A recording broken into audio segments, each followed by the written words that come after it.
Paljon siihen liittyy sellaisia erilaisia psykologisia mekanismeja, jotka johtaa meitä tiettyyn suuntaan, että toisaalta voisi johtaa siihen suuntaan, että työntekijät haluaa enemmän niin kuin valtaa, mutta toisaalta voi johtaa siihen, että johtajan on vaikea niin kuin psykologisesti päästä irti siitä vallasta, että kun sä oot kerran päässyt siihen positioon, niin helposti tuut niin kuin vähän jopa itselleskin vahingossa kahmineeksi lisää sitä valtaa itsellesi ja vähän niin kuin tukahdutettua sitä niin kuin työntekijöiden ääntä.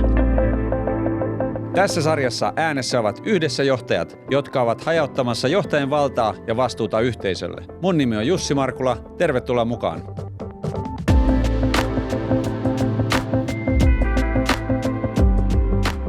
Co-Leaders-yhteisön jäsenet on tosi paljon arvostanut sitä, että mukana on myös tämän aiheen huippututkijoita. Ja tänään meillä on mukana organisaatiotutkimuksen apulaisprofessori ja ajattelija, joka on tehnyt merkittävää työtä sisäisen motivaation, hyvinvoinnin, merkityksellisyyden ja hyvän elämän tutkimuksessa. Lämpimästi tervetuloa Frank Martela. Kiitos. Mukava olla täällä. Kiva, kun pääsit. Millä fiiliksillä tulit puhumaan yhteisöohjautuvuudesta ja ei-hierarkisesta johtajuudesta? No kyllä ne on pitkällä se niin kuin itseään lähellä olevia teemoja, että siinä mielessä hyvinkin mielellään niistä aina keskustelen. Onko sulla paljon foorumeja, missä ollaan yhtä uteliaita kuin ehkä me tässä yhteisössä aihetta kohtaan? Tämä on kuitenkin aika marginaali aihe. No siitä on ehkä tietynlainen tutkimusyhteisö, että on tiettyjä tutkijoita, jotka on tässä samoista teemoista kiinnostunut, niiden kanssa tulee keskusteltu, mutta ei nyt varmaan ehkä muita, että, se on, että on tämä tietty porukka Suomessa, joka tekee tätä hommaa ja sitten on tavallaan niitä kansainvälisiä tutkijoita, joiden kanssa sitten vaan jossain kerran vuodessa törmässä jossain konferenssissa ja sitten istutaan jossain paneelissa tai oluella ja keskustellaan näistä samoista teemoista. No tuosta heti tulee mieleen, että kuinka iso se tutkijayhteisö on ja laajeneeko se? Kuinka paljon tästä aiheesta tehdään tutkimusta? No kyllä sitä mun mielestä on niin kuin laajentunut, että jos silloin kun aikanaan aloitti tästä asiasta kiinnostuminen, niin tuntuu, että ei hirveästi löytynyt mitään niin kuin semmoista, tai tosi vähän löytyi semmoista niin kuin empiiristä tutkimusta aiheesta, ja nyt niitä kuitenkin tuntuu niin kuin tipahtelevan niin kuin joka vuosi joku muutama kappale, ja ihan niin kuin alan johtavissa julkaisuissakin välillä, että siinä mielessä aihe on tavallaan silleen niin kuin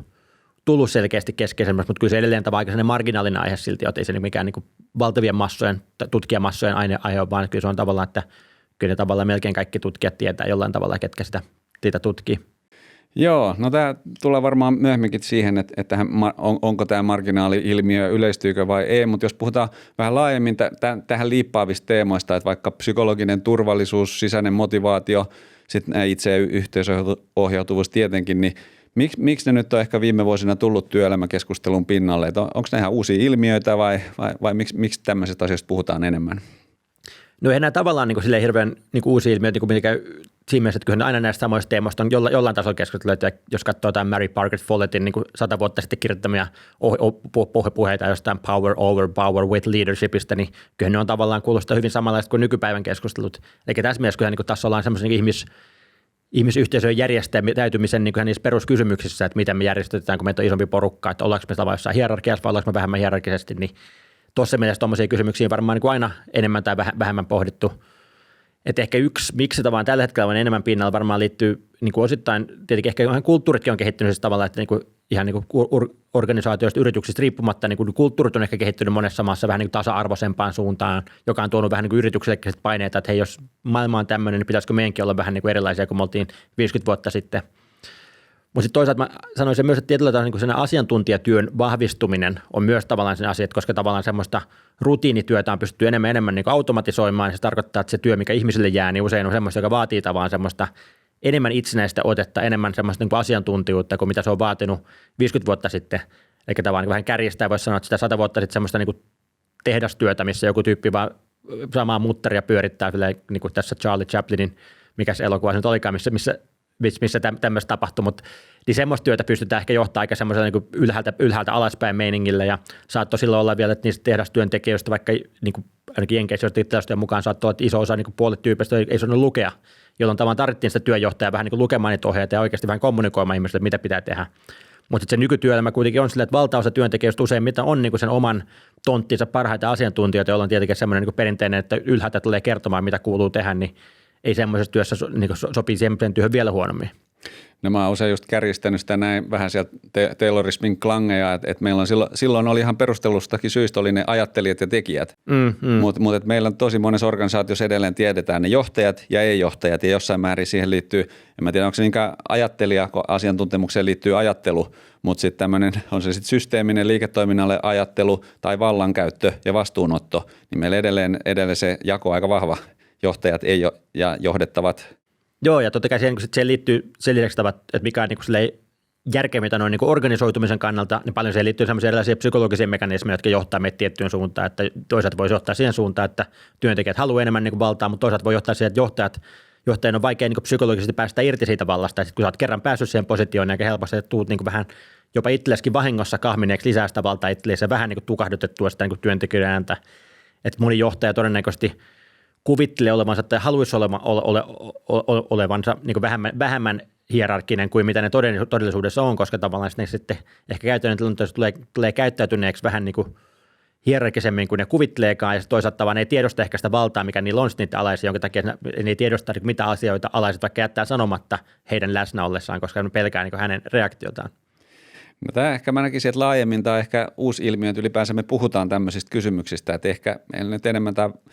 voiko sanoa näin, että työelämässä on ollut selvää, että pomot johtaa ja ei sitä mietitä sen enempää, ja johtaminen on sisältää, on se sitten kovempaa vai tiukempaa, mutta ei semmoisia asioita niin paljon mietitty, niin onko tässä nyt takana semmoinen, että meidän ihmiskäsitys nimenomaan laajemminkin on jossain määrin muuttumassa, tai onko se sitten tasa-arvo, että en tiedä käytätkö termiä ihmiskäsitys, ja toisena puolena mä näen sen, että onko tämä vanha organisoitumisen tapa, että se ei tunnu tähän meidän kompleksiseen maailman aikaan muutosten nopeuteen oikein enää riittää, se oli hidas malli, eikä saa sitä viisautta ja osaamista, mikä meillä laajemmin rupeaa olemaan yhteisöissä. No siis joo, kyllä uskon, että varmaan jonkun verran että ihmiskäsitys on muuttunut ja varmaan just erityisesti ehkä se ihmiskäsitys sillä, että miten ihmiset käyttäytyy organisaatioissa ja tietenkin tässä varmaan myös se kulttuurisero, että meillä Suomessa ja Pohjoismaissa, Hollannissa, tämän tyyppisissä maissa ollaan vaikka eri tavalla ajatellaan näistä hierarkioista kuin vaikka sitten, jos mennään nyt vaikka johonkin Kiinaan tai tämmöiseen, tai Venäjälle tai Kiinaan, niin siellä tavallaan se kulttuuri on huomattavasti hierarkisempi lähtökohtaisesti, että tässä mielessä suomalaisten ihmiskäsitykseen saattaa paremmin sopia semmoinen, että lähdetään rakentamaan vähän yhteisöohjautuvalla mallilla. Siis tavallaan, että jos on sellainen standardoitu prosessi, niin semmoista pystyy paremmin optimoimaan ylhäältä päin. Että jos meillä on tosi standardoitu tuote, mitä me tehdään aina samat tavallaan asiat, mitä sen työntekijän pitää tehdä, niin sitten joku tavallaan ylhäältä päin pystyy sen Taylorimaisesti sen sekuntikellon kanssa laskemaan, että tällä tavalla tehtynä päästään 3 sekuntia nopeampaan tulokseen kuin tällä tavalla tehtynä, ja sen jälkeen ohjeistetaan kaikki työntekijät toimimaan sillä tavalla, joka on se nopeampi tapa. Mutta sitten tavallaan ehkä se työelämä on myös muuttunut siinä mielessä, että semmoisia täysin standardoituja prosesseja just ei hirveästi työntekijät enää tee, koska tavallaan nimenomaan se automatisaatio hoitaa ne standardoidut hommat, jolloin tavallaan se yksittäisille työntekijöille väkisinkin tulee sellaisia haastavimpia juttuja, jos ei ole semmoista yhtä standardoitua oikeaa vastausta, vaan sen työntekijän pitää tehdä semmoisia itsenäisiä valintoja suhteessa siihen, että miten mä just tässä tilanteessa, joka on vähän erilainen kuin kaikki aikaisemmat tilanteet, tai tämän asiakkaan kohdalla, joka vaatii erilaisia asioita kuin tämä toinen asiakas, niin miten mä tässä tilanteessa toimin. Vaikka siis mielestäni hoitotyö on tässä hyvä esimerkki, että jos olet vaikka jossain kotihoidossa, niin jokainen asiakas on vähän erilainen. Siis tavallaan, että sä et pysty sillä ylhäältä päin täysin optimoimaan sitä prosessia, koska sä et voi koskaan tietää, niin mikä se todellisuus on, kun sä avaat sen oven,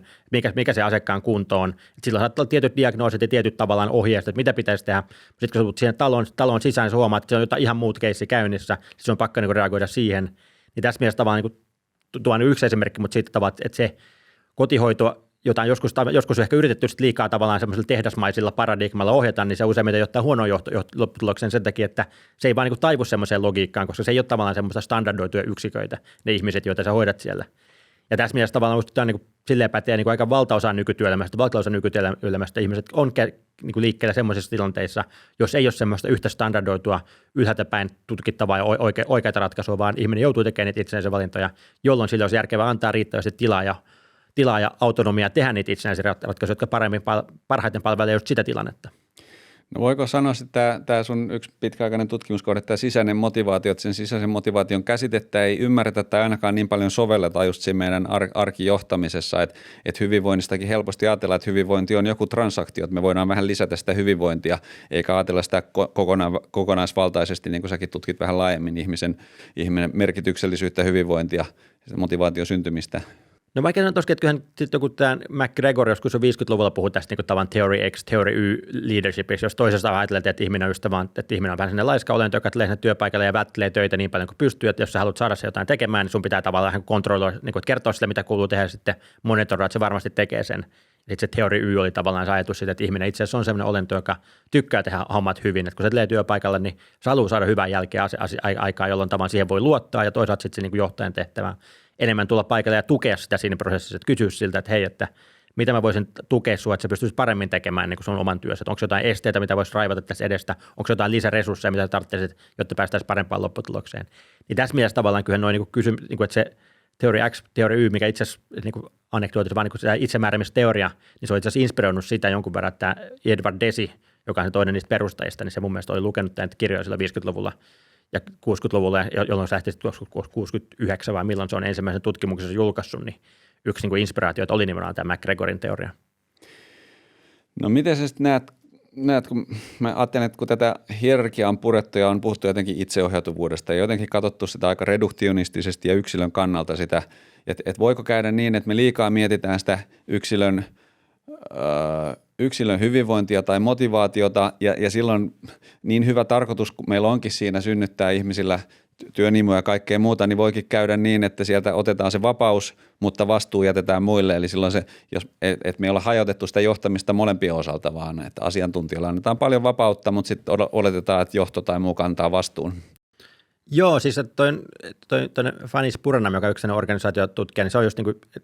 just hiljattain jossain kirjoituksessa totesi, että, niin organisaatio tietyllä tavalla tuottaa vähän niin kahta asiaa. Että se tuottaa tavallaan sitä, mitä tahansa on se tulos, mitä se organisaatio pyrkii tekemään. Että firman tapauksessa pyrkii palvelemaan asiakkaita ja muita. Mutta toinen, mitä se tuottaa, on tietenkin sitä, niin sitä hyvinvointia ja niin fiilistä, sitä, mitä se tuottaa niille työntekijöille, jotka on osa sitä organisaatiota.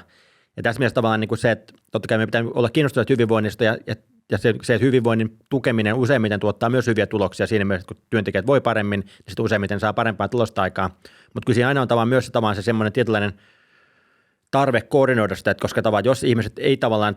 tee työt, niin jos ihmisten niin työpanokset menee vain niin eri suuntiin, niin sittenhän se ei tuota tavallaan mitään niin yhteistä hyvää. Mm-hmm. Siis tavallaan, että niin kun perustetaan organisaatio, niin sillä on joku päämäärä ja sitten tavallaan se avainkysymys on se, että miten me saadaan niin ihmisten yksittäiset tuotokset kontribuoimaan tähän yhteiseen päämäärään. Ja sitten me ollaan yksilöiden verkosto ilman sitä yhteistä suuntaa. Joo, ja sittenhän se on sama, että sitten meillä voisi olla yksilöitä, jotka tekee erikseen. Siis tavallaan, että se mikä on niin organisaation niin idea on se, että otetaan 10 tyyppiä, jotka tekee itsenäisesti jotain hommaa, ne pääsee tietyn matkan päähän, mutta sitten kun ne alkaa koordinoida sitä toimintaa keskenään, tekee tavallaan division of labor, että niin miettii, että kuka tekee mitäkin ja vähän niin koordinoita hommia, niin ne voi ne 10 tyyppiä voisi olla yhdessä enemmän kuin mitä ne saisi niin 10 yksilönä aikaan. Ja sitten tietenkin tavallaan, että jos on liikaa niin vapautta, niin sitten yhtäkkiä me kadotetaan tämä niin etu siitä hommasta, että sitten vaan kaikki toimii taas niin 10 erillisenä yksilönä. No mä en tiedä, miten paljon tai miten liittyy niin kuin termi toimijuus tähän asiaan, kun mä jotenkin ajatellut, että mitä enemmän sitä toimijuutta ihmisessä syntyy yhtä lailla ehkä kuin demokratia mielessä yhteiskunnassa, niin siinä organisaatiossa, että me koetaan olevamme osa myös sitä, miten me organisoidutaan, miten nämä työt on järjestetty siitä tuloksesta, yhtä lailla taloudesta ja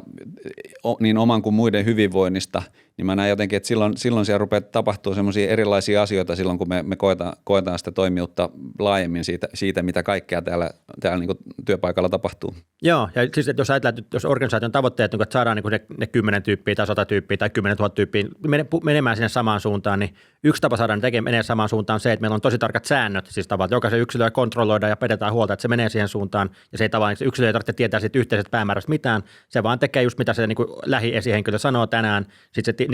se tietää, että tämä kontribuoi sen isompaan päämäärään. Mutta toinen tapa on tietenkin se, että saa ihmiset tavallaan niin innostumaan siitä yhteisestä päämäärästä, että hei, tämä on se suunta, mihin me ollaan yhdessä menossa. Sitten jos ihmiset on aidosti niin motivoitunut siitä, niin sittenhän sä voit antaa niille paljon valtaa ja vastuuta, koska tavallaan ne haluaa mennä siihen suuntaan. Niin tässä mielessä ehkä tämä jälkimmäinen malli, mä just tietenkin uskon, että se on niin nykymaailmassa ja monessa tilanteessa niin se paljon niin parempi malli, että jos me saadaan niin se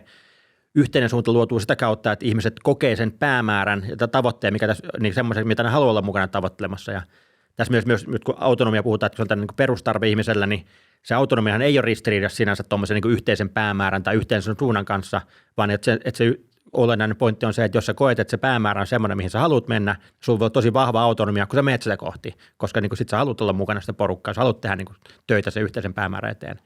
Ja toinen ehkä semmoinen niin avainjuttu, mikä näkisi, että on se, että miten me löydetään niin semmoinen yhteen, niin miten me luodaan se yhteinen suunta sekä miten me pidetään huolta, että jokainen yksilö sen organisaation sisällä on niin motivoitunut menemään ja haluaa mennä niin itsenäisesti kohti sitä suuntaa. Kyllä mä näen, että se on myös semmoinen sudenkuoppa ehkä sitten, kun koitetaan tämän tyyppistä johtamista, että ei ole sitä yhteistä suuntaa, että jotenkin ajatellaan, että se olisi niin kuin vastakkaista, että ei me voida sitä jotenkin niin kuin eksplikoida ja määritellä tai johtaa. Että se on toissijasta varmaan, että tuleeko se sitten joltain, joka on määritelty johdoksi tai hallitukseksi vai strategiaparvesta vai mistä se tulee. Tätä ehkä monimutkaistaa myös se, että kun me mennään enemmän tämmöiseen jatkuvaan organiseen evolutiiviseen muutokseen ajatteluun, että strategiatyökin ei ole vaan semmoinen tietty irrotettu strategiaprosessi, vaan jos me kaikki ruvetaan enemmän tai iso osa ihmisistä ottaa kantaa siihen, niin kuin, että mihin me ollaan menossa ja sitä tehdäänkin enemmän implisiittisesti sitä ohjautumista. Joo, että kyllä me ehkä just, että kyllä mä johtajille puhun, niin sanon usein, että se, niin se tärkein tehtävä on niin se kirkas suunta, siis että jos sä saat sen kuntoon, että jos kaikilla on niin käsitys, että mikä on se kirkas suunta, mihin me ollaan menossa, niin sitten tulee niin johtamisen niin työstö, niin puolet on tehty tietyllä tavalla. Ja sitten tietenkin, että miten se kirkas suunta niin emergoituu, että se voi emergoitua jollain tavalla niin hyvin osallistavalla prosessin kautta. Se voi olla sillä, että on joku yksittäinen founderi, joka niin päättää, että perustaa startupin tällä idealla ja sitten se rekrytoi jengiä niin ympärille, jotka kaikki uskoo siihen samaan visioon. Siis tavallaan, että se voi niin syntyä monella tavalla, mutta tavallaan, että se on ehkä se johtajan step one on se, että luo se kirkas suunta jollakin tavalla, johon kaikki on motivoitunut sitoutumaan ja sitten se eikä niin olla miettiä, että miten ne muut rakenteet tukisivat sitä, että ihmiset pääsisivät parhaiten kohti sitä tavoitetta.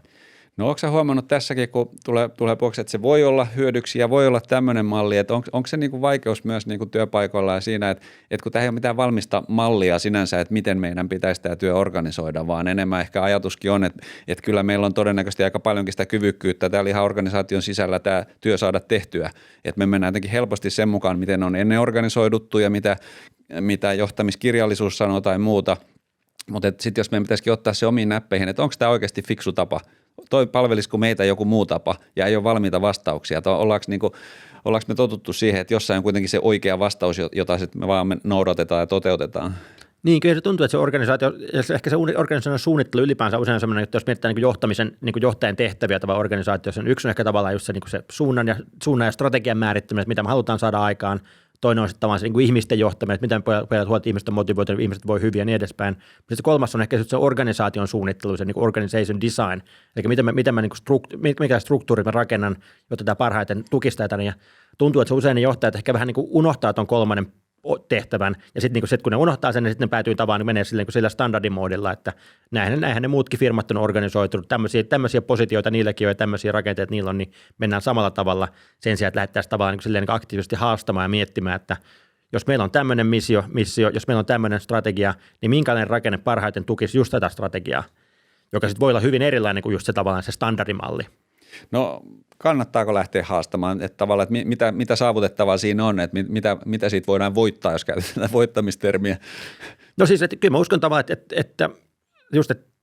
jos on tietty päämäärä, niin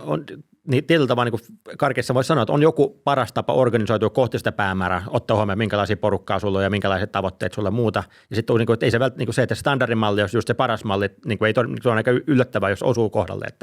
tai niin että saattaa olla joku tapaus, missä tavallaan se standardimalli on just se paras mahdollinen tapa organisoitua ja sitten kaikki hyvin, mutta sinänsä väittäisin, että valtaisessa tapauksessa niin jotkut muutokset siihen standardimalliin tekisivät susta kilpailukykyisemmän. Te saisitte parempaa tulosta aikaan sen avulla, että olette muuttaneet sitä mallia ja tietenkin sen tunnistaminen, että mitkä niin tässä nykyisessä mallissa ei meitä palvele ja mitkä muutokset voisi paremmin palvella sitä niin yhteistä päämäärää, niin se on tietenkin niin haastavampi tehtävä, mutta niin tavallaan uskoisin, että ne yritykset, jotka siinä onnistuu, jotka onnistuu löytämään jonkun tavan fiksumman tavan organisoitua, niin sitten useimmiten saa sitähän semmoisen selkeän kilpailuedun. Joo, kyllä mä näen, että tämän tyyppisen niin kuin johtamisen yksi laajenemisen este on se, että se standardimallista poikkeavia ei edes ajatella, että siitä voisi olla jotain, otetaan annettuna, että tämä on se, miten nämä työt nyt vaan pitää järjestää. Meillä on ne pomot ja pomot tekee nämä asiat ja näin se on. Niin jotenkin en mä tiedä, miten sitten laajemmin saadaan ihmiset niinku kyseenalaistamaan, että tämä standardimalli ei enää olekaan ainoa vaihtoehto ja ei varmaan meille paras. Niin, no mä itse sitten yritän sitä työtä, vaikka jossain Aallossa, kun opetan siellä semmoista niin Designing Adaptive and Creative Organizations-kurssia, niin se on ainakin se yksi mun tapa tavalla, että pitää huolta, että kaikki niin tuotantollinen opiskelijat, jotka käy sen niin kurssin läpi, niin niillä on syntynyt se ajatus siitä, että hetkinen, tämä organisaation design on sellainen kysymys, jota kannattaa miettiä, ja tässä on itse asiassa olemassa aika monta eri vaihtoehtoa, joten meidän, niin sit, mä toivon, että kun on tulevaisuus sellaisessa positiossa, että ne pystyy tekemään päätöksiä niin organisaation rakenteista, niin muistaisi just, ei ehkä muistaa mitään muuta siinä kohdassa kuin sen, että vaihtoehtoja on olemassa, ja meidän kannattaa miettiä, mikä on järkevi vaihtoehto, siis tavallaan, että sen sijaan, että menisi vaan sillä, että standardimalli on niin se ainoa, millä voidaan mennä. Ja sitten kun näissä vaihtoehdoissa, kun tämä ei tosiaan tarkoita sitä, että ei olisi johtajuutta, että usein mä oon kuullut sanottavan kanssa, että näissä on paljon enemmän jopa johtajuutta, että siinä mielessä tavallaan tämä on vähän paradoksaalista, että ymmärrän sen, kun tekin olette tutkimusporukan kanssa puhunut tästä minimalist leadership-käsitteestä, niin mä itse ajattelen niin, että se liittyy siihen asemavaltaan ja sen käyttämiseen, koska sitten taas olen nähnyt tämmöisiä todella verkostomaisia organisaatioita, missä ei ole ehkä keskijohto, ei ole jopa ylimmän tehtävät voi olla hajautettu erilaisiin rakenteisiin, niin siellä on sitä johtajuutta jotenkin siinä verkostomaisessa, kun se saadaan toimimaan paljon enemmän. Et kun ne puitteet luodaan itse, niin me myös halutaan, että niiden mukaan toimitaan. Et silloin me ei odoteta, että täältä tulee nyt joku tulee pomo tai HR tai joku tulee puuttumaan niihin asioihin, vaan me ollaan kaikki katsomassa, että me saadaan töitä hyvin tehtyä ja meillä on samaan aikaan mielellään oikein hauskaakin. Joo, ei, kyllä mä tuosta samaa mieltä, että just, että nimenomaan että ylimmältä johdolta tai keskijohdolta siirretään tehtäviä ja muille, niin se ei tarkoita, että johtajuus vähenisi organisaatiossa, vaan se johtaja tavallaan hajautuu. Että ehkä just se Nordic Minimalist Leadership-termi, se on nyt ehkä ollut vähän semmoinen ehkä koskenut sitä että ylintä johtoa, että ajatuksena, että joskus ylin johto voi tekemällä vähemmän, ne voi itse saada parempaa tulosta aikaa, eli tavallaan just, joka tarkoittaa nimenomaan, että delegoimalla asioita muille, antamaan muille enemmän valtaa, vähentämällä tavallaan sitä omaa valtaa, niin itse asiassa tavallaan organisaation kannalta voidaan saada parempia tuloksia aikaan. Eikä tuossa mielessä ehkä mä itse jos miettinyt sitä johtajuutta tai johtamista vähän sellaisen funktioiden kautta, että on tiettyjä asioita, mitä organisaation pitää saada aikaiseksi ja tehtyä tavalla. Jonkun pitää huolta siitä, että pysytään oikeassa suunnassa. Jonkun pitää seurata budjettia, että rahat riittää eikä lopu kesken. Jonkun pitää tavallaan huolehtia siitä, että jos on joku konflikti jossain ryhmässä, niin sitä pyritään ratkaisemaan, että se ei jää tavallaan sinne märehtimään keskenään, vaan pystyy jotenkin tavallaan tukemaan sitä konfliktin ratkaisua. Että on tuommoisia erilaisia asioita, ja sitten perinteisesti on useimmiten se homma silleen, että se on se johtajan tehtävä, ja sitten jos se johtaja pystyy itse ratkaisemaan, sitten se delegoi sen seuraavalle tasolle sille omalle pomolle, ja sitten se menee tavallaan, jotkut asiat menee sinne toimitusjohtajan pöydälle asti, ja jotkut asiat pysyy siellä alemmalla tasolla. Ja sitten tavallaan, jos lähdetään hajauttamaan sitä mallia, niin se useimmin tarkoittaa sitä, että näitä funktioita ja tehtäviä jaetaan uudelleen. Että jos odotetaan vaikka tämä Buurtzorg case esimerkkinä, niin jos on tavallaan nämä 12 hengen tiimit, joille ei ole mitään pomoa, mutta samaan aikaan niin kotihoitofirma Hollannissa varmaan valtaosalle tämän podcastin kuulijoista tuttu. Todennäköisesti. Niin siinähän tavallaan se, että siinä on 12 hengen tiimit, joille ei ole pomoa, mutta samaan aikaan jokaisella tiimissä on tietyt sellaiset roolit. Siis yhden tyypin rooli on vaikka informant, ja sitten sen tehtävä on pitää yhteyttä tavallaan siihen laajempaan organisaatioon. Yhden tyypin tehtävään katsoa sitä budjettia. Yksi tyyppi on vähän sellainen hyvinvoinnin vastaava, että sen tehtävä on katsoa, että miten tiimissä jengi voi, ja sitten puuttua, jos näyttää, että joku alkaa väsyä ja muuta. Eli tavallaan ne on pilkkunut se johtajuuspositio 5 osaan, ja sitten jakaa ne 5 osaa eri tyypeille, että siinä 12 hengen tiimistä tavallaan 5 tyyppiä on jonkunlaisessa positiossa, ja sitten tavallaan rotaatio vaihtelee niitä tavallaan tyylin vuoden välein, että kuka on missäkin positiossa, mutta tavallaan, että se edelleen samat hommat tulee hoidettua, mutta sen sijaan, että se olisi yksi pomo, joka hoitaa ne kaikki hommat, niin on 5 tyyppiä tai koko tiimi periaatteessa, joka ottaa tavallaan jokainen omille harteilleen osa niistä tehtävistä. Joo, ja sitten kun niitä kierrätetään ja jaetaan, niin silloin myöskin, kun siinä helposti tulee sen tiedon ja osaamisen myötä tulee semmoinen osaamishierarkia, ja se synnyttää taas valtahierarkiaa, ja silloin taas ihmiset on enemmän, ei koeta enää sitä työnimua ja toimijuutta, niin sitten kierre on valmis tai pysytään siinä perinteisessä standardimallissa. Mutta jos nyt vielä mennään tähän just käytäntöön, että miten tämmöinen muutos nyt sitten arjessa tapahtuu, että onko toi johtajan tehtävien pilkkominen, onko se mistä kannattaa aloittaa, tai onko sulla jotain semmoisia vakioneuvoja tai sapluunoja, että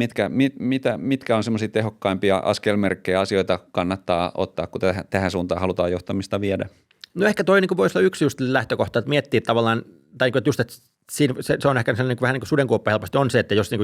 vaikka firma päättää yhtäkkiä, että nyt luovutaan kaikista esihenkilöistä ja sitten tavallaan chadam huomenna niitä ei enää olekaan, niin sitähän siinä helposti just käy niin, että vähän kaoottista sen takia, että ei ole mietitty loppuun asti, että kuka ottaa vastuun mistäkin ja sitten kukaan ei ota jostakin asioita vastuuta ja sitten ne jää retuperälle ja sitten tulee johtamistyhjiö. Joo, tulee johtamistyhjiö ja sitten huomataan sitten 2 kuukautta tai puoli vuotta myöhemmin, että tämä ei vaan toimi, että nyt on pakko tavallaan palauttaa ne esihenkilöt tai muuta.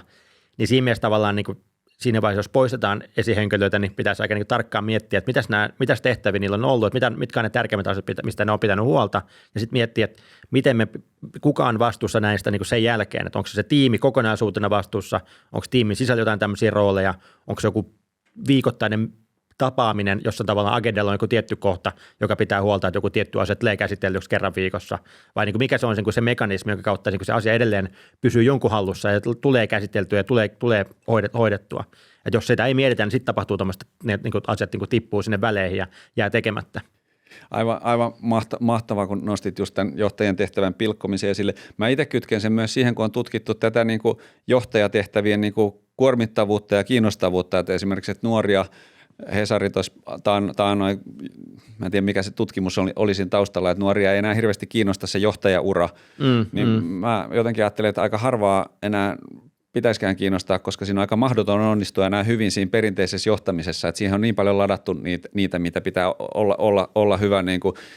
ihmisiä, yhteisöjä, asiantuntija liiketoiminnassa ja strategiassa ja euroissa ja vähän tekoälyn tuleminenkin pitää viime kädessä johtaja kertoa, että miten me tästä murroksesta selvitään läpi, niin mä ajattelin just, että se johtajan työ rupeaa niin kompleksista, että se ei voi olla sitä enää, että viime kädessä johtaja vastaa kaikesta, vaan on paljon mielekkäämpää jakaa sitä monille ihmisille, jolla me kannetaan sitä johtajuutta ja me saadaan erilaista osaamista ja ihmiset myös oppii niitä asioita ja se, en tiedä olisiko se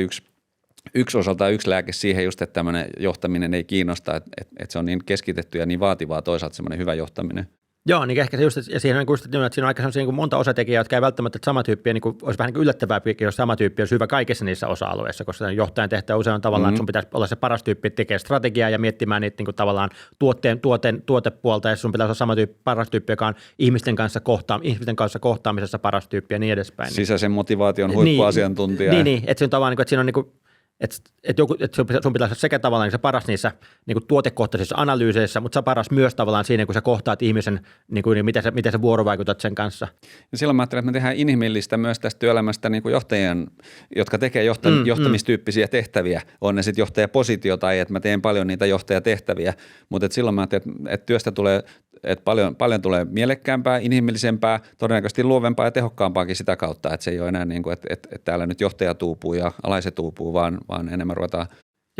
voimaan hyvin. Tämä on yksi esimerkki, yksi suomalainen niin sarjayrittäjä, joskus sitä haastattelin, niin sitten se vaan kertoi silleen, että kun se on ehtinyt perustaa siinä vaiheessa, oliko se niin parikymmentä firmaa tai silleen, tai oliko se 15 tai 12, mutta joka tapauksessa niin sen verran monta, että niitä oli niin useampia, ja sitten sanoi, että osa niistä menestyi, osa ei, ja sitten tajusi, että yhtäkkiä, että se mikä niin erotti niitä hyviä ja huonoja oli se, että niin aina kun ne mitkä onnistu, niin niissä silloin tavallaan niin partnerina joku tyyppi, joka oli hyvä siinä niin ihmisten johtamisessa. Että se on itse oli sellainen visiotyyppi, siis tavallaan, että sillä on iso visio, sitten se saa niin tavallaan niin ne investorit uskomaan siihen, saa työntekijät uskomaan siihen, saa niin houkuteltua hyvää porukkaa kasaan siihen työpaikalle, koska niin tavallaan hän on siellä niin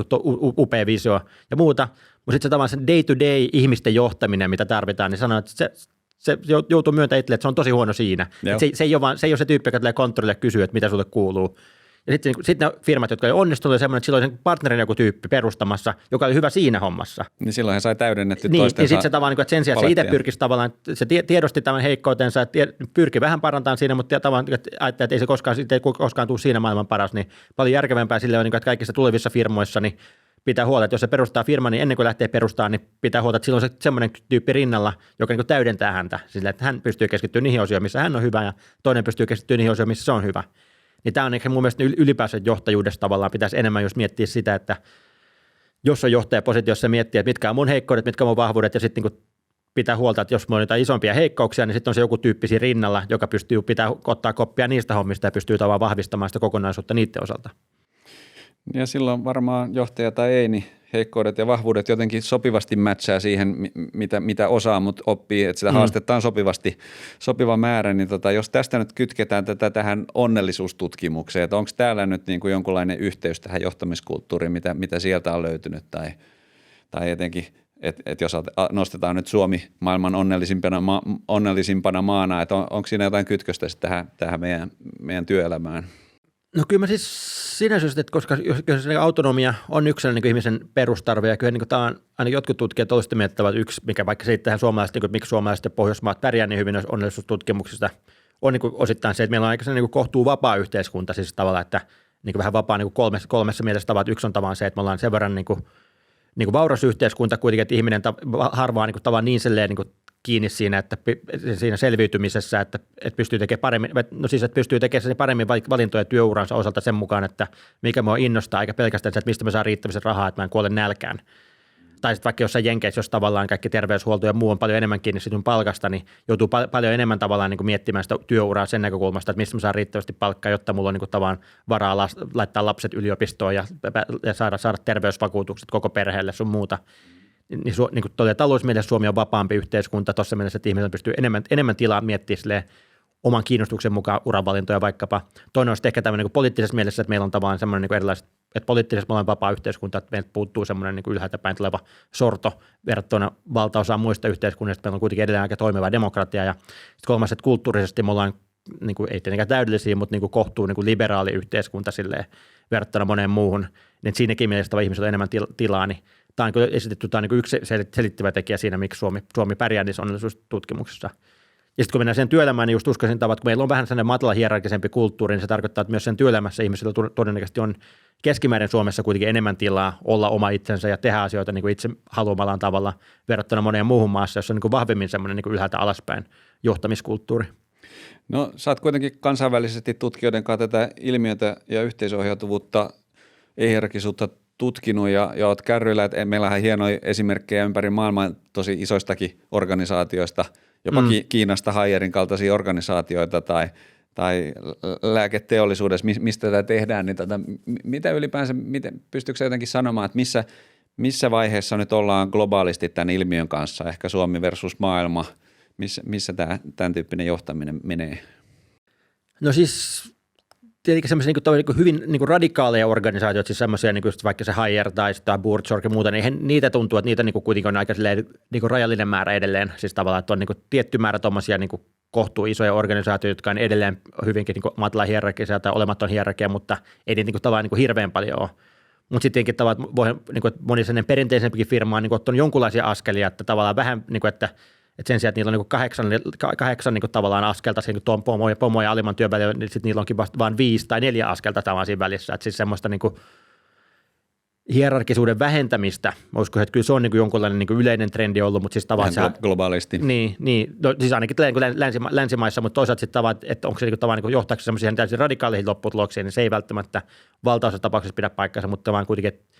että se niin yleinen suunta on enemmänkin ehkä siihen, että vähennetään kuin lisätään niin kuin niiden hierarkisten rakenteiden määrää.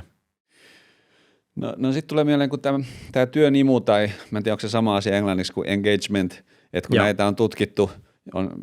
ainakin itse olen nähnyt Jenkeissä yhtä lailla Suomessa, niin ne on jotenkin mun mielestä järkyttävän matalia ne luvut, että kuinka moni oikeasti kokee sitä työnimua työssään. Että puhutaan jostain 20%,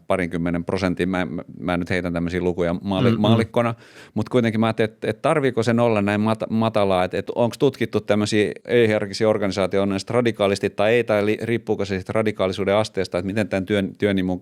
kanssa käy sitten, että onko luvut jotain muuta sitten, onko siinä yhteys tähän johtamismalliin? No ensinnäkin siis ehkä just että work engagement on niinku tavallaan, niinku just että se on Jari Hakanen aikana suomentanut sen työnimuksi, mutta siis tavallaan sitä work engagement vähän mitataan niinku muutamalla eri tavalla, että yksi on niinku tavallaan just se semmoinen niinku tutkimusmaailmassa oleva traditio, jossa tavallaan niinku mitattu sitä niinku ihmisten kokemusta siitä, että kokeeko olevansa niinku energiassa ja kokeeko olevansa sitoutuneet, kokeeko uppoutumansa työhön, niin tämän tyyppisiä kysymyksiä kysytään ihmisiltä.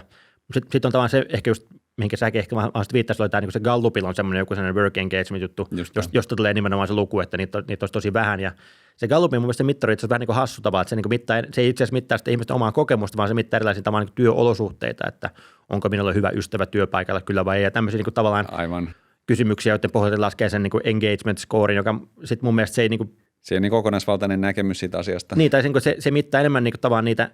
engagementin lähteitä kuin sitä itse engagementtia, jolloin sitten mun mielestä vähän niin epäselvästi, kuinka paljon se pitäisi paikkansa. Ja muistan, että ainakin joku Euroopan tasolla on tehty tämmöistä niin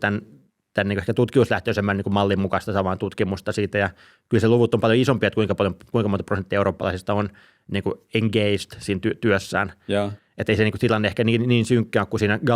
Gallupin luvuissa. Onkohan tätä tutkittu muualla? Sen mä tiedän, että Tampereen yliopistossa tutkittiin tämä TEOT-hanke, niin siellä tutkittiin näitä ei-hierarkisia organisaatioita ja löydös oli vähän niin kuin se, että esimerkiksi keskustakirjasto Oodi oli siinä, että ei tuommoinen työ, missä asiakkaita tulee valtavat määrät, se työ on hektistä, se stressi ei poistu siitä, mutta se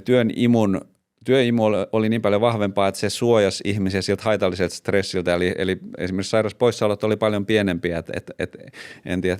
tunnistatko tänne, oletko perehtynyt tämän tyyppisiä, onko muita ilmiöitä, mitkä on näitä kytköksiä miettinyt? Joo, siis kyllä työnimu ja tuommoinen, että työn voimavarat tietyllä tavalla niin suojaa niiltä työn niin kuormitustekijöiltä, siis tavallaan, että se,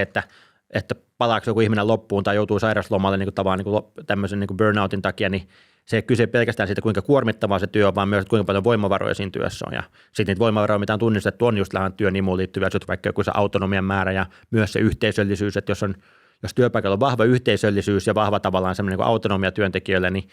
tämmöisessä tilanteessa ne työntekijät kestää niin paljon isompaa työkuormaa niin romahtamatta verrattuna siihen, että jos nämä asiat puuttuu. Niin tässä työn imuun ja niin tavallaan niin tämän matalan hierarkkisen välisestä suhteesta meillä on itse asiassa yksi omakin tutkimus, jos meillä on semmoinen niin Suomesta kerätty sellainen 2000 ihmisen aineisto, vähän sellainen kansallisesti edustava, jos me kysyttiin just ihmisiltä kokemus siitä, että kuinka paljon ne kokee, että siellä työpaikalla on tämmöistä niin hierarkisuutta versus ei-hierarkisuutta ja samaan aikaan kriittistä työn imun määrää, mitä ne ihmiset koki, niin kyllä siinä se selkeä tulos oli nimenomaan se, että mitä vähemmän ihmiset koki sitä hierarkisuutta, niin sitä enemmän ne koki sitä työn imua. Eli siinä tutkimus ainakin tavallaan ne olisi niin selkeä sellainen niin positiivinen yhteys. Ja myös sitten tavallaan toistepäin, että vaikka sen loppuun palaaminen ja stressi tavallaan oli korkeampi siinä vaiheessa, jos se hierarkisuutta oli enemmän.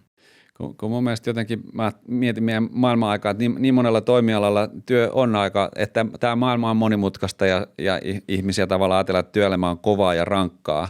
niin se, että en mä tiedä, ollaanko me jo päästetty irti siitä ja ajatellaan, että joskus palaa semmoiset rauhalliset ajat, ei me palata kirjepostin aikaa ja siihen, että asiat oli niin harkittuja ja suunnitelmallisia, niin se on mun mielestä jotenkin toivoa herättävä ajatus, että me voidaan silti voida hyvin, vaikka me eletään hektisessä ympäristössä, kunhan ne tietyt olosuhteet on siellä kunnossa ihmiselle. Joo, siis ehkä uskon, että tiettyä sellaista hektisyyttä ei välttämättä pysty välttämään tämmöisessä niin modernissa työelämässä, että me ollaan niin aika globaalisti verkottuneita, jolloin tämä usein se kilpailu erilaisilla alueilla voi olla niin globaalia, joka lisää sitä paineita tekemiseen ja tietenkin sitten vaan erilaisia murroksia, mitä sitten tulee niin teknologian myötä, niin saattaa niin tehdä, johtaa sellaisiin nopeisiin muutoksiin alueen sisällä, niin siinä mielessä parempi on ehkä keskittyä siihen, että miten me luodaan tavallaan semmoiset olosuhteet, missä ihmiset niin jaksaa tämän stressin kanssa tai jaksaa niin tavallaan niiden muuttuvien olosuhteiden kanssa, että miten luodaan niin vaikka sitä riittävästi autonomiaa työntekijöille ja sitten ehkä myös tavallaan osataan paremmin asettaa itsellemme ja yhteisöllemme niitä rajoja, siis tavallaan, että ihan vaikka yksi iso ongelma on se, että aikaisemmin kun lähdet työpaikalta kotiin, niin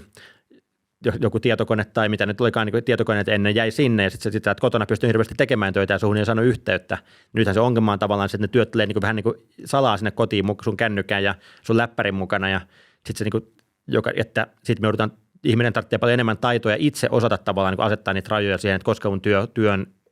asiat loppuu ja tietenkin siinä sitten kun tärkeintä olisi tehdä se yhdessä niin päätöksiä, että sovitaan yhdessä vaikkapa, että tietyn kellonajan jälkeen niin ei odoteta, että sähköposti ei vastata tai sitten radikaalimmin laitetaan joku työn paikan niin sähköpostiserveri toimimaan sille, että se lopettaa, että tietyn kellonajan jälkeen se ei enää niin lähetä niitä viestejä eteenpäin, vaan ne tulevat seuraavana aamuna, niin tämän tyyppisellä tavalla pystyy niin yhdessä luomaan semmoisia käytäntöjä.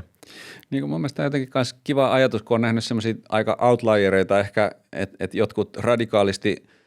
johtamista hajauttaneet organisaatiot, missä siellä ei ole niin nollasummapeli, että joko ihmiset voi hyvin tai sitten ollaan tuloksekkaita ja tehokkaita, vaan molemmat on mahdollista, että me voidaan kasvaa kovaa vauhtia, me voidaan tehdä rahan tekeminen jotenkin niin kuin huonoksi ihmiselle, vaan jos me sen rahan avulla meillä on enemmän vapauksia investoida ja tehdä semmoista työtä, mikä on meistä mielekästä ja merkityksellistä, niin silloin me voidaan tehdä hyvää bisnestä ja samaan aikaan me voidaan voida paljon paremminkin kuin ehkä sillä standardimallilla. Joo, totta kai just, että se on niin eri tavalla, niin kuin mäkin puhuin välillä, että voidaan puhua niin tyytyväisyydestä työssä tai sitten voidaan puhua niin innostuksesta siinä työssä. Ja tietenkin, jos sulla on tavallaan sellainen niin firma, joka niin kasvaa ja menee eteenpäin ja niin asioita tapahtuu, niin usein se on niin innostavaa olla mukana siinä tarinassa, että tässä koko ajan niin on sellainen vahva fiilis, että koko ajan mennään eteenpäin ja tehdään parempaa tulosta ja muuta, niin kyllä mä uskon, että valtaosa työntekijöistä tavallaan niin kokee sen tavallaan niin innostavana olla mukana sillä matkalla, mitä me vaikka jotenkin kavereiden kanssa, jotka saattaa olla jossain niin aika joku isomman niin kasvuyrityksen, niin vaikka ne missään johtoportilla vai jossain aika niin tullut uutena työntekijänä sinne ja tekee jotain omaa, niin se on niin mukava olla sillä matkalla mukana, että siinä on niin tiettyä innostavuutta siinä itsessään. Ihan varmasti. No jos sitten mennään lopuksi vähän vielä tulevaisuuden suuntaan, että mitä seuraavaksi on ehkä tulossa ja tapahtumassa, niin mitkä asiat tai ilmiöt on semmoisia, mitkä sua kiinnostaa tai ehkä myös huolestuttaa työelämän kehityksessä? No ehkä nyt tavallaan tällä hetkellä se ilmeisen on varmaan tämä tekoäly, jota nyt tietenkin kaikissa foorumeissa tullut tällä hetkellä pohtimaan, että mitä se muuttaa. Ja ehkä sen osalta minua niin organisaatio niin designin näkökulmasta on kiinnostanut se, että aina tämmöiset erilaiset niin informaatiovallankumoukset on tuonut mukanaan uusia tapoja organisoitua. Siis että, niin esimerkkinä vaikka joku niin Bolt ja Uberin kaltaiset tämmöiset niin platform-firmat, niin eihän ne olisi ollut mahdollisia ennen kuin meillä on tämmöiset niin älykännykät sun muut välineet, että uusi teknologia mahdollistaa tämmöisen täysin uuden tavan organisoitua. Niin mä mietin, että niin tekoäly mahdollistaa varmasti myös jonkun uuden tavan organisoitua, koska jotain juttuja, mitkä on niin nyt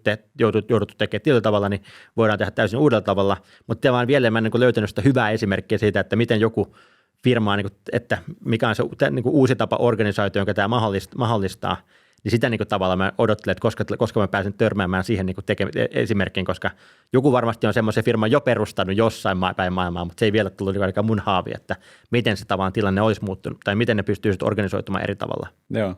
mielenkiintoinen kysymys. No entä jos katsotaan 10 vuotta eteenpäin, niin pystyykö sieltä sanomaan, että mikä on todennäköisin tai ehkä mikä olisi toivottavin suunta organisaatioiden kehitykselle? No vaikka ehkä niin tämä on hirveästi lähtee ennustamaan, että kyllähän tavallaan niin toisaalta tavallaan, että vaikka se muutos on tosi nopeata, niin myös sitten tavallaan ne muutokset, niin ei se niin tavallaan radikaalit muutokset ihan niin isoja välttämättä ole. Että kyllä mä uskon, että 10 vuoden päästä ne firmat voi näyttää niin yllättävän samannäköisiä, että on vaan semmoista inkrementaalista muutos on tapahtunut, että saattaa olla vähän vähemmän hierarkista muuta ja on tullut lisää esimerkkejä semmoista, jotka on niin radikaalisti muuttanut sitä kurssia, mutta samaan aikaan niin tavallaan, että ei se, jotenkin mä kuvittelisin, että 10 vuoden päästä työelämä on niin kuin yllättävän samannäköistä kuin se oli tänäkin päivänä. Joo. No entä onko sulla sitten jollekin yksittäiselle johtajalle tai kehittäjälle, joka innostuu tämän tyyppisestä ajattelusta, niin minkälaisia neuvoja sulla on jollekin, joka haluaisi viedä kehitystä tämmöiseen yhteisjohtajuuden suuntaan? No se on niin just, että vähän riippuu, mikä se positio on, niin mistä päästään sitä hommaa tekemään, että tietenkin jokainen, niin vaikka esihenkilön roolissa pystyy, vaikka olisi niin oma tiimi vaan, niin lähtee sitä omaa tiimiä rakentaa siihen suuntaan, että vaikka ei sitä isompaa organisaatiota välttämättä siitä positiosta käsin pysty muuttamaan, mutta sitten tietenkin, että mitä korkeammalla se organisaatio hierarkiassa, niin sitä enemmän niin valtaa miettiä sitä niin kokonaisuutta ja lähteä miettimään, että miten sitä muuttaa, mutta vaikka ehkä yleistä neuvoa antaa tuossa mielessä, että se pitäisi niin miettiä tarkemmin, että mikä se on se tilanne. No miten, kun mä joltakin tavallaan kuullut uusilta työntekijöiltä, jotka menee tämän tyyppisiin ei-hierarkkisiin firmoihin, että vaikka tästä puhuttiin etukäteen, niin en mä sitä ymmärtänyt ennen kuin mulla oli kokemusta siitä, niin miten, onko sä törmännyt siihen, että vaikka sä luennoit aiheesta ja muuta, että miten me voidaan tämmöinen uudenlainen johtamisen paradigma, niin kuin, miten siihen voi päästä kiinni, että onko se kokemuksellisuus ainoa tapa oikeasti oppia ja ymmärtää sitä? Joo, kyllähän noit niin kuulee niin tavallaan usein just, että niin työntekijä niin tavallaan just, että en pystynyt arvaamaan, mitä se tarkkaan oli, vaikka mulle yritettiin kertoa. Ja ehkä siinä yksi ongelma on siinä tavalla, että moni sellainen niin firma, joka ei ole oikeasti niin radikaali, niin ne niin tavallaan niin ne käyttää niitä samoja niin mainoslauseita ehkä kuin tämmöiset radikaalimmat firmat, että niin väittää olevansa tosi itseohjautuvia ja muuta, ja sitten tavallaan ehkä sekin vähän niin laimentaa sitä mielikuvaa sen takia, että muista yksi kollega kertoi, että se oli jossain työhaastattelussa sama niin työhaastattelussa niin hakee työpaikkaa ja sitten niin siellä kerrottiin kovasti, kuinka firma on niin tosi itseohjautuva ja muuta. Ja sitten jossain kävi ilmi jossain sivulauseessa, että aina kun halutaan lähettää asiakkaille sähköpostia, niin esihenkilö tarkistaa sen sähköpostin, joka sitten siinä kohdassa, kun tämä mun kaveri innostui siihen firmaan loppuun kyllä aika nopeasti ja totesi, että tämä ei välttämättä ole ihan niin itseohjautuva kuin ne väittää olevansa. Parempi varoa, käärme oli kauppiaita. Kyllä. Hyvä. No entä onko sulla jotain, mitä sä haluaisit vielä tästä teemasta lisätä tähän loppuun? No kyllähän tässä nyt aika monesta näkökulmasta sitä käsitelty, että ehkä tietenkin just, että jos tämmöistä muutos haluaa tehdä, niin ehkä yksi pointti on tavallaan se, että se ei kannata muuttaa niin yhdellä kerralla kaikkea, vaan ehkä niin pienten kokeilujen kautta useimmiten, että semmoinen, että tässä niin nojatullissa päätetään, että uusi malli on tommonen ja se on kokonaisuudessa tämmöinen ja sitten tehdään niin tavallaan sellainen radikaali murros yhdellä kertaa, niin se ei todennäköisesti johda hyvään lopputulokseen, vaan se parempi on tavallaan miettiä vähän niin kuin että mitkä on niitä että toi on se suunta, mihin me halutaan mennä. Voidaan lähteä tällä osastolla kokeilemaan tämmöistä hommaa, tuolla osastolla kokeilemaan tuommoista hommaa ja sitten niin pikkuhiljaa niin sitä ottaa askel kerrallaan kohti sitä suuntaa, niin se todennäköisesti ehkä niin on niin helpompi se muutosprosessi itsessään ja myöskin saattaa helposti ottaa, että löytyy niin just sille organisaatiolle ominaiset ja toimivat tavat rakentaa sitä yhteisohjautumaan verrattuna siihen, että se liikaa tavallaan niin etukäteen kokonaan suunnittelee sen matkan. Hyvä lisäys tähän loppuun ja lämmin kiitos keskustelusta. Kiitoksia. Tämä oli mun mielestä kiinnostava keskustelu. Kiitos. Kiitos kun kuuntelit tämän jakson. Näissä keskusteluissa raapaistiin vain pintaa. Keskusteluihin mukaan pääset liittymällä Co-Leaders-yhteisöön.